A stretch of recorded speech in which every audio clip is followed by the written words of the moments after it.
Mister Ali, मुबारक हो आपको। आपकी कोटेशन अप्रूव हो गई है। आप काम स्टार्ट कर दें और ये काम थोड़ा अर्जेंट है, इसका ख्याल रखिएगा। Thank you sir. सर आज ज़रा संडे है तो इंशाल्लाह कल ऑफिस जाकर मैं आपका काम स्टार्ट कर दूंगा। नहीं नहीं नहीं नहीं, कल नहीं, आज ही काम स्टार्ट करना पड़ेगा आपको। कल शाम को क्लाइंट का इवेंट है और कल शाम से पहले पहले हमने काम खत्म करना है। चलें सर, नो प्रॉब्लम। अगर ऐसी बात है तो आप पेमेंट ट्रांसफ़र कर दें और मैं अपनी टीम से बात करके आपका काम स्टार्ट कर देता हूँ। पेमेंट की वरी ना करें, पेमेंट आपको कल काम के बाद मिल जाएगी। आज सारे बैंक बंद हैं, आज पेमेंट का कुछ नहीं हो सकता। सर ये हमारी कंपनी की पॉलिसी है कि पहले पेमेंट होगी फिर काम होएगा।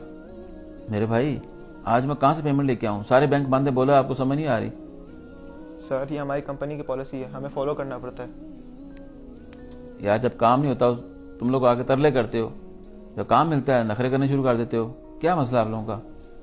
आप बात करो अपनी कंपनी से, काम करना है या नहीं करना, मुझे यस और नो में जवाब दो प्लीज। क्या हो गया सर जी, क्यों नाराज हो रहे हैं?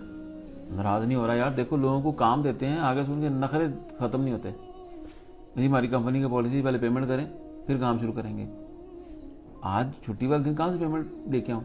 सारे बैंक बंद हैं। तो सर जी नाराज होने वाली बात तो नहीं है। अगर संडे को काम चाहिए तो फिर संडे को पेमेंट भी तो होनी चाहिए ना। अब तो मेरे खिलाफ बात कर रही हो। नहीं नहीं, खिलाफ नहीं बात करी, बल्कि आपके क्लाइंट को ये बात सोचनी चाहिए।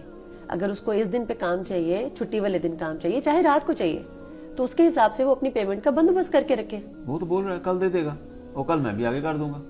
तो ये तो वही बात होगी ना कि क्या ऐसा हो सकता है हम संडे छुट्टी वाले दिन या संडे को कहीं जाएं और उनसे कहें आज हम शॉपिंग कर लेते हैं, कल आगे हम आपको पेमेंट कर देंगे?